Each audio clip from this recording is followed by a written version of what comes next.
'Cause like a winter tonight, I thought I would always have light.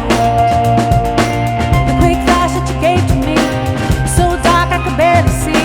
Looking From wherever you are around the world, welcome and thank you for joining us on the Circle of Insight show. I'm Dr. Carlos. Today we're going to be exploring a personal story. Nicole Rodrigues, former Oakland Raiderette and CEO of NRPR, public relations and marketing firm. Let's welcome Miss Nicole Rodrigues to the Circle.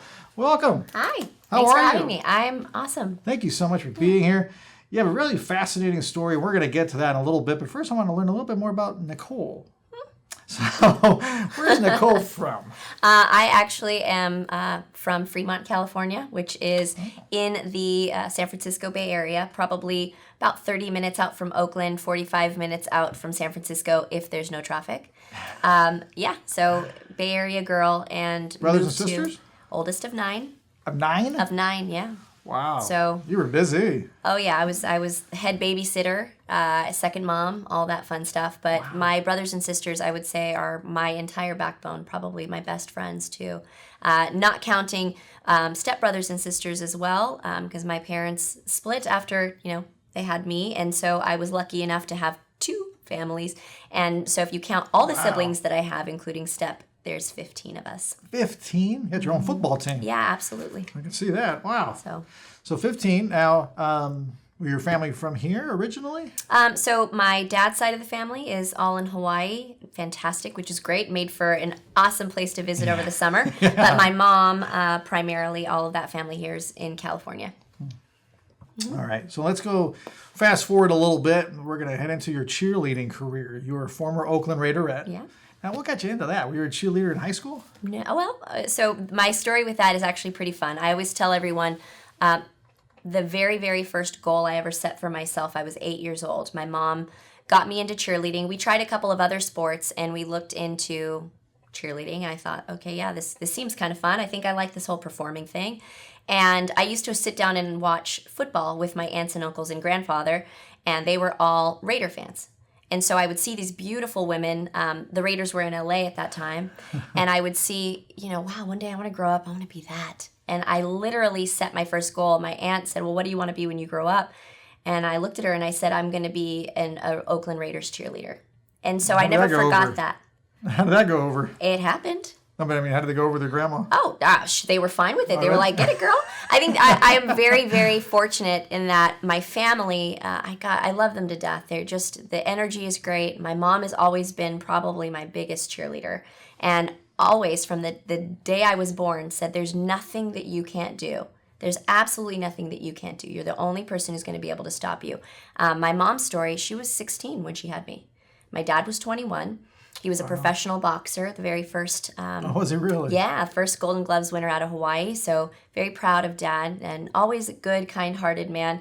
My mom, however, this fireball woman. She was the boxer at home. Yeah, she was. Oh, for sure. So at 16, she didn't let that stop her. My mom still went, got her high school education, got a college education, went off and had 6 kids, and still owns her own business. So watching that.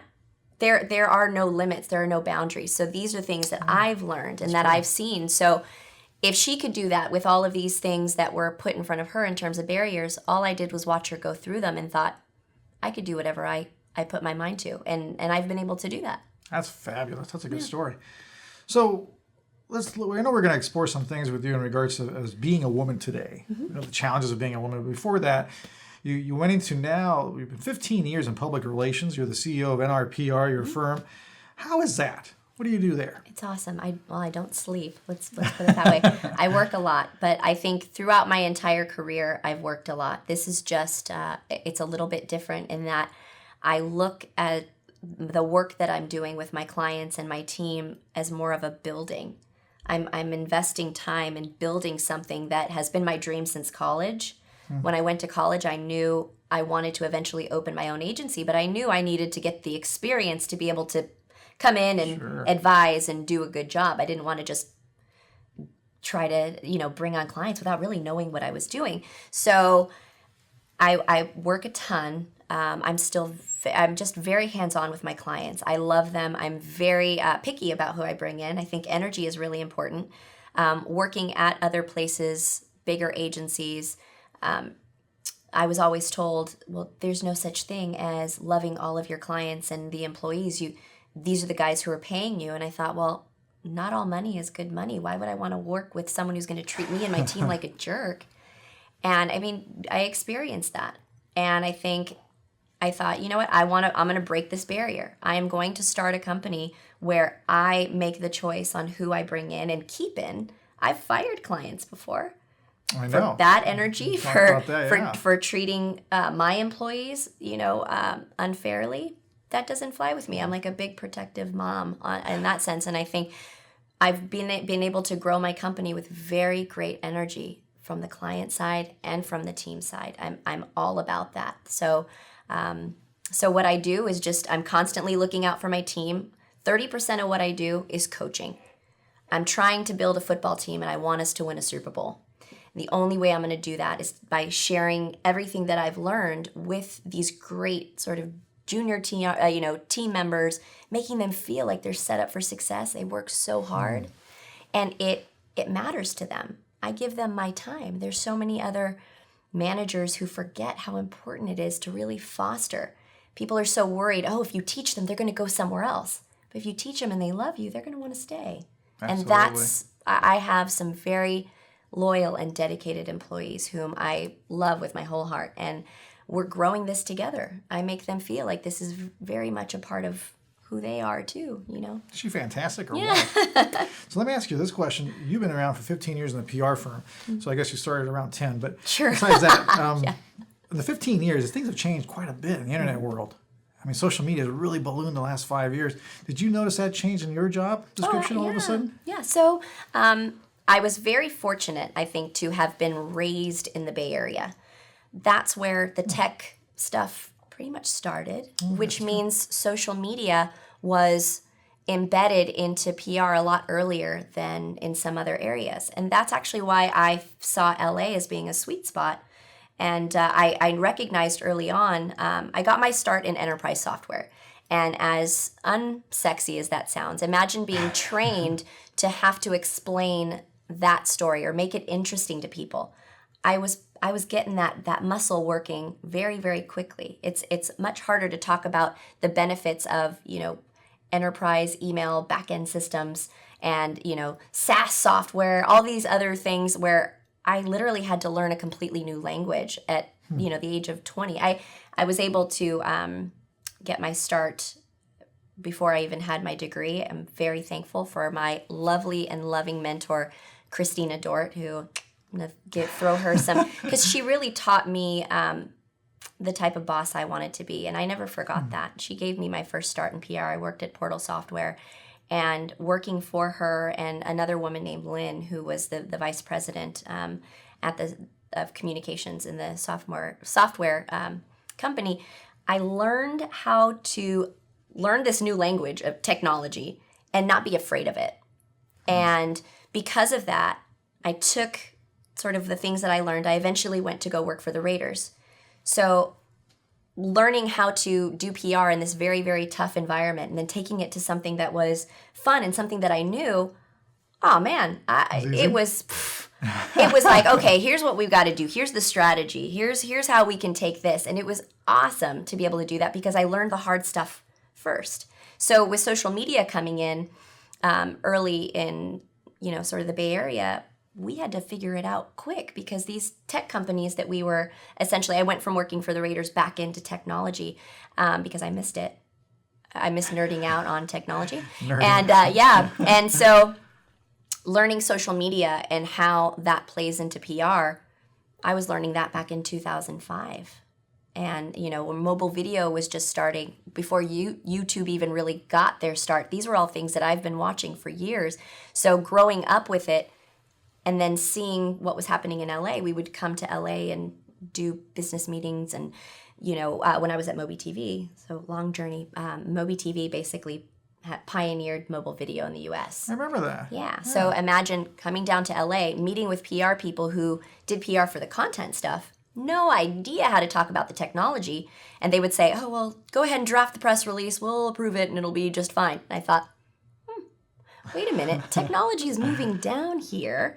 If I take this, the things that I know about technology, social media, PR, how it's all merging, and I take that down there, I think I might have something. And I kept my eye on the prize. So.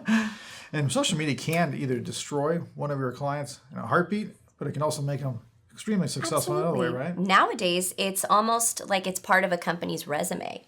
Really? People, if you're going to decide whether or not you are going to purchase something, you're going to do your research. Nowadays, the internet makes it easy for you to do that. Mm-hmm. So you're going to do some research. You're going to probably talk to some friends. Maybe you might look at their social media pages. Maybe you might visit their Facebook page. Now, if this is a really, really great product where you would spend $500 on, you go to their Facebook, there's 2 followers. Nobody's talking anything. Okay, well, let me check their Twitter. Oh, they're not active. I don't even know if I have access to them. Nowadays, companies make it a point to be accessible through social media because they can build those relationships. The companies that are doing it right build relationships with the consumers or other people who would be, I guess, influenced by, the company. But, I think it's a big part of a company's resume nowadays, and you have to open up the dialogue with people because now it's almost expected. Yeah, it really is. Yeah. Let me ask you this question. We were talking off camera, and it was a really interesting conversation. The challenges of PR work as a female.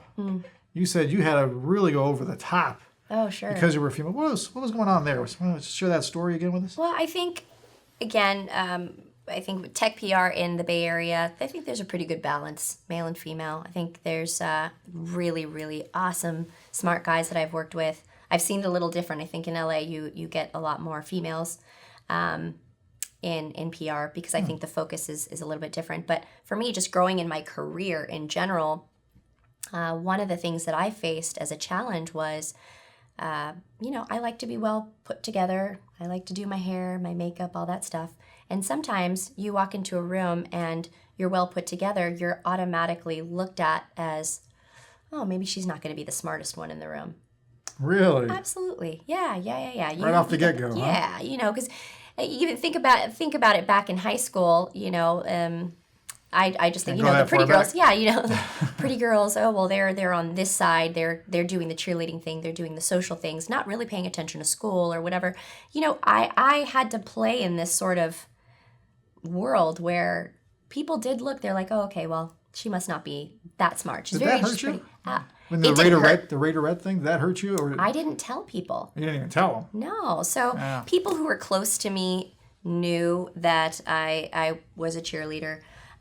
They knew that I did PR for the Raiders and all that stuff. But as I was looking for jobs down the road in the future, I didn't put it on my resume because I didn't want people to look and say, oh, NFL cheerleader. Oh, she must not be bright. Really? Yeah. It's as sad as it sounds, that is something that I was up against. So I left it out because I didn't want to have anyone, sort of judging me on anything else but the work that I could do. And the other thing that I had in my head was, all right, well, if I'm going to come into a boardroom and some of these guys aren't going to listen to my ideas, well, then I just need to go home and do more homework than anybody. I just need to keep studying. I need to be the best. My ultimate goal, I just want to be the Michael Jordan of public relations. I'm not going to go in just to be some average PR person. I want to be the best. And so here's what I've got to do. I've got to study in my off hours. I'm going to study on the weekends. I'm going to learn my clients. I'm going to think about different strategies. I'm going to see what's happening so that when I go into a meeting, I am fully prepared. And I might not have all the answers, but I'm going to sound darn educated on everything. And that was what helped me sort of earn my respect from a lot of people. And I'm very, very fortunate, too, that I had great mentors. I had very, very good mentors who helped me, showed me when I was doing something wrong, and really, took me under their wing. And I wouldn't be here if it wasn't for that. So I think giving back is... That's the neat thing about you, because you actually chose the road of motivation. Yeah. You could have been defeated and said, I can't make it in this industry, forget it. But you actually said, nope, I want to bear down and study and work harder to do it. That's really amazing. People, we're going to be right back after this commercial break. We'll see you soon.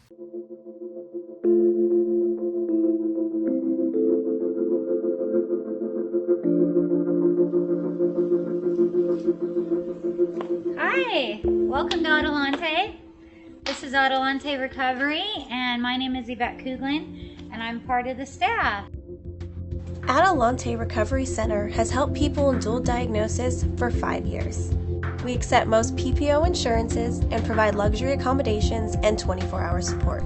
To speak with an admissions counselor, call 1-888-242-4450. A lot of time we don't even know what's wrong with us, and sometimes we need to get away to figure that out. So if you want to go for a little retreat out in Corona Del Mar, which is a confidential location, we're here to help. So we're only a phone call away. Thank you. Welcome back. We're back here with Nicole Rodrigues, former Oakland Raiderette and CEO of NRPR. So let's learn a little bit more about her. We learned about, in the first part, how motivated she is. She did not take the easy way out and say, forget it, I can't make it in the world of public relations. It's a man's world, whatever it is. She actually said, no, I'm going to bear down, study hard, work hard, and make myself the best. That's what I love about Nicole. So Nicole, we're talking about the challenges of women in everyday society. You obviously spoke a little bit about that. Is there any other areas that you notice that women are having a hard time in? And what areas are they doing well into? I'll let you cover both. So the first part of that question, I think also being a mother, I did the marriage and family thing very early after college. So by 22, I had my daughter, and so she's grown with me in my entire career. There was never an opportunity for me to have a break, really, really focus on my career, and then have children, which is, essentially what... It's hard to do. Yeah. So I just made it work. I made it work for me. I didn't let that stop me, just like it didn't stop my mom. And I think we're in this phase where women are still feeling guilty for working, but nowadays with society, you need 2 incomes, you have to do this. And so it's, I still hear, even from moms that get to stay home or what have you, oh, well, how are you able to parent when you're working? I bring her along. I bring her to work. I show her what real life is all about. And then I teach her what I'm doing. And, so I don't let that stop me. When I was working for the Raiders, again, being a female in such a male-dominated, football, right?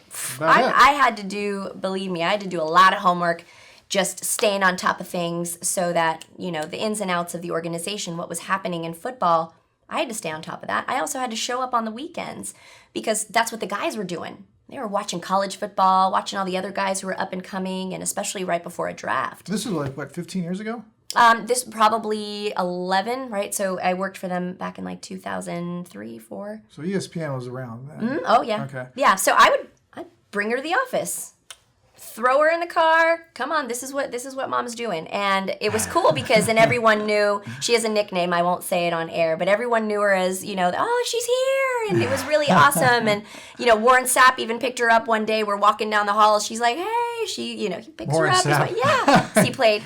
He probably thought it was a little doll. And she had no fear. But the cool thing is she's always seen that mom works. And, I think it's kind of rubbed off on her. It doesn't scare. Story. Yeah, so that it doesn't story scare. You told me about the entrepreneurial work she's doing. Yeah, so my daughter, I think she was about 8 or 9, and she came to me because she wanted to buy her father and I Christmas gifts. And she doesn't have a job, so if we give her money, we're giving her $20 here, $10 here for little things, whatever. And she got this idea. She's like, I don't want to play with this $20 stuff. You have a bunch of stuff in storage. She's 8, okay? 8?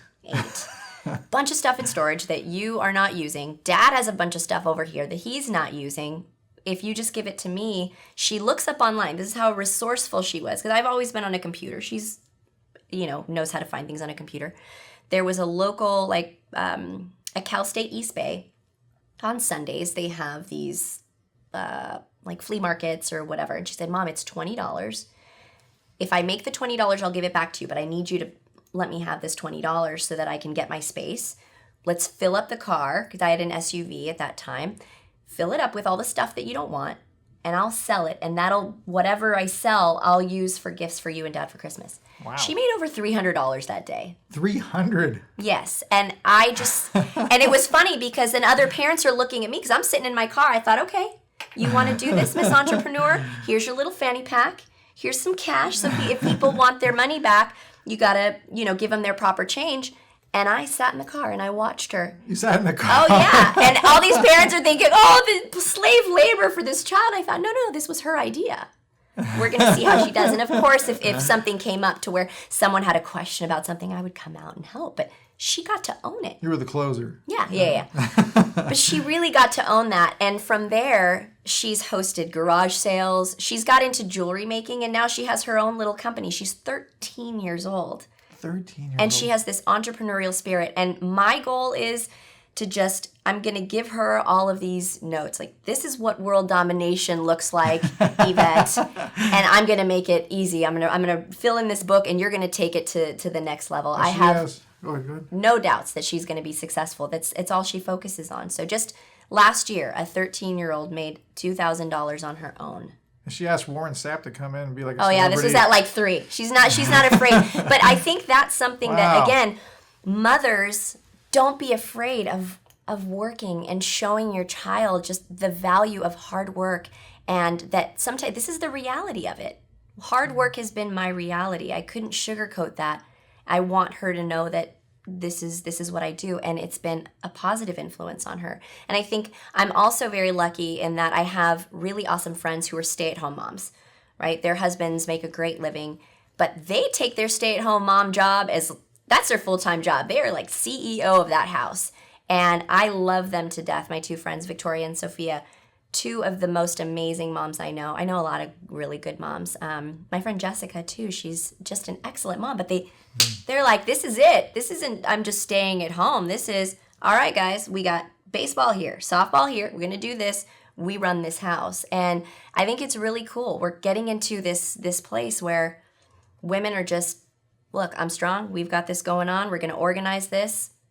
And it's great. So I think if ever I was just a stay-at-home mom, I would totally mirror what they're doing. They're doing great, and I'm sure there are a ton of other moms out there. That's the amazing thing, is you're able to balance both sides, taking care of your family and working. Mm-hmm. And the great thing about, once again, the attitude, I can just tell, you always look at how you can do it, not why you can't, or I just give it up at all. You just look at how. That's about it. An option. I think I watched Rocky way too much growing up, tons and tons of times over. I swear to you, that was my motivation when I was younger. If I came to a halt, that's it. We'd throw on Rocky 1, 2, 3, whatever, and I was like, oh, I can totally do this. I was going to ask you what advice would you give the women of today, but I think you already answered that. Yeah. Work hard. Don't be afraid of it. No one is going to mail success to you in a box. They're not going to knock on your door and say, oh, this box of success just came for you. It doesn't happen that way. You have to work hard, earn your stripes. But hard work pays off. It really does. So those hours that I'm working or times that I'm not sleeping, I've seen dreams come to fruition because I just never gave up. And I think people need to know that you're your only obstacle. Let me ask you this question. This is another big picture, too. You work hard, you have a child, you're a single mom, I think? Yeah. Single mom, and you still maintain fabulous shape. Totally. So that's something you don't have to neglect either. No, you shouldn't. Because a lot of people do, and they'll say, look, I can't do it. I'm working, I have a kid, I can't do it. Or even, I'm married, I've already bagged him up, I don't have to worry about saying shit. I haven't heard that, all right. Believe me, it's but to me, I think staying in shape, that's for me. This is, I want to be a good representation of, what's happening on the inside. And on the inside, I work hard, I'm a winner, and I have to maintain that on the outside. And it's not anything bad. It's, Nicole, you could give up on your body, you could give up on your looks, or you could just, again, work hard in that area to keep it going. Eat healthier, make smart decisions, drink water, don't do terrible things to your body. It's not that hard. Once it becomes a mindset, it's actually pretty easy. And I'm very lucky too that I know my strengths and weaknesses, and I know if I have a trainer, that person's going to keep me motivated. They're going to call me and say, "Hey, girl, it's 6:00. Where are you?" Oh, you have a trainer? Shoot, I do. Yeah, there you go. So Thomas Rowe, I'm going to give him a shout out. He's probably one of the best trainers I know. Now, he's probably going to be mad at me because I haven't seen him in a long time. But I'm running the company. But no, for the most part, no, I know. But I'll wake up. I got a dog just so that I would wake up still at 6 a.m. and at least go for a walk if I can't be with Thomas and train in the morning. Oh yeah, she's got to pee in the morning. I can't sleep in. What kind of dog is it? So she's a Shiba Inu. She's the company's mascot. But I truly believe in, look, I know that if I need the extra motivation, there's a professional out there who's awesome, who's going to make sure not only am I using the time in the gym correctly, he's going to keep me accountable. And if I can't do that, I've got a dog to keep me accountable because she's got to pee in the morning. So, but it's doing those things, recognizing that if I didn't have all of that, it's way too easy to just sleep in. Just get up, make the most of your day, wake up early, and do what you need to do till the end of the day. That's fabulous. Where can we get a hold of you if you want to get more information about you? If somebody out there wants your services, what's NRPR's website? nrprgroup.com. Or they can find me or my company on Twitter at Nicole, NICOLE, or at nrprgroup.com. Very, very active on social media and all that stuff. So reach out. Happy to meet with any potential clients or, anyone that needs some motivation. Definitely. And She's your lady. Thank you so much for being on The Circle. thank you for having me. It's fantastic. Thank you. Fabulous, intelligent, talented Nicole Rodrigues, former Oakland Raiderette, CEO of NRPR. Thank you, everyone, for joining us. Remember, our motto is simple. Wherever there's psychology involved, even in the PR firms, we're going to be there. See you next time.